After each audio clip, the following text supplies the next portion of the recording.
I went to the cult Bethel School of Supernatural Ministry, so you don't have to. And now let's talk about their core belief system. Their belief system can pretty much be summed up by this book here, When Heaven Invades Earth by Bill Johnson. And this is another thing I wanted to say, is that the curriculum for the school is essentially just books from the leaders who are speaking at the church.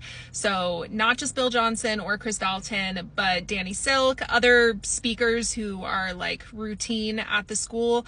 We are reading their books for curriculum. In some ways, I feel like this is Bethel's Bible. It is essentially everything that they believe, and it is very highly regarded, obviously, because it is written by the leader of this amazing cult. So as the title says, it is all about bringing heaven to earth. Bethel believes that we do not have to wait to get to heaven to be free of sickness. They believe that we can genuinely bring heaven to earth right here, and that we do not have to deal with sickness. We can all be happy, we can all be saved, and this can be heaven here on earth.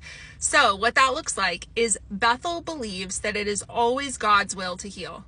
Always, always, always, and it is our job to heal the world. Going back to my other video where I said that they have the core belief that God is always talking, they also have the core belief that it is always his will to heal. So what that means is, if I am praying for somebody who has cancer, God wants to heal that person. So if they are not healed, there's a reason. Either my faith is not good enough, or maybe I have some unforgiveness. Those are like the two biggest things that Bethel will talk about. And yeah, essentially it's put on you. Like, if you're not healed, you must have some unforgiveness in your life, or you just don't have enough faith, and you really need to work on your faith, because God is desperately trying to heal you, but he can't, because you are getting in your own way.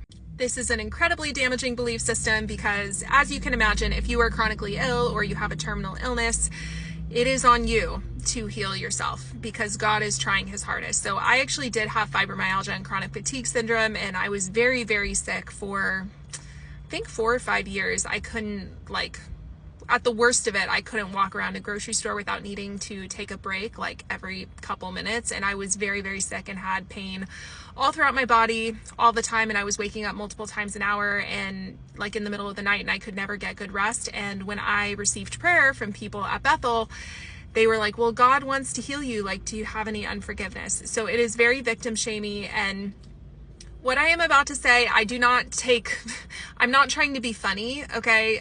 It's not a laughing matter. It's very sad, but Bill Johnson's wife actually passed away from cancer a few years ago. So, I mean, if we are going to use the idea that like we should have faith, like, don't you think Benny Johnson had faith? So it's just a very detrimental belief system that I know has hurt a lot of people who have come in and out of this church.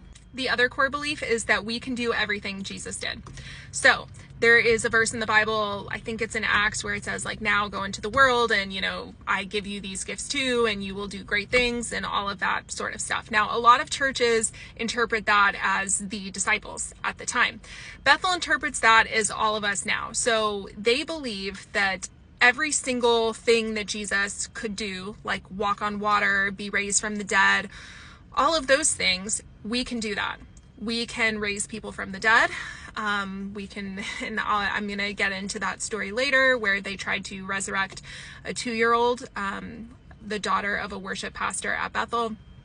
And they did that for over a week. So I'll talk about that. But they genuinely believe that we can raise people from the dead, and we can do everything that Jesus did. And as you can imagine, this leads to quite a God complex. And I actually have seen some people become mentally unwell and lose their minds after going to Bethel, and it has been very, very sad to witness.